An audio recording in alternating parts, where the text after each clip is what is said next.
Hello everybody, welcome to Hard Reset Pro. Today I'm gonna show you how to manage app permissions on Google Pixel 8.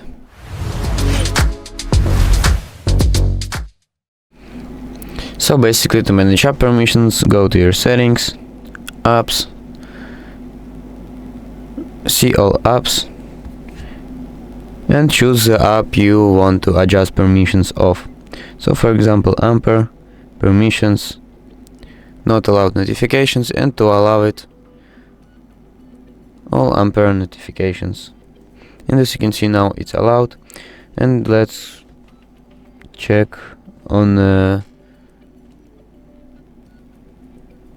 Chrome, for example, permissions. As you can see, the camera, location, and microphone is already allowed.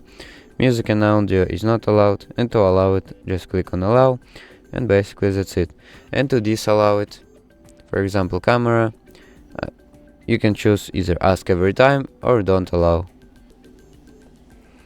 So basically that's it. That's how you manage app permissions on Google Pixel 8. So thank you for watching and subscribe for more.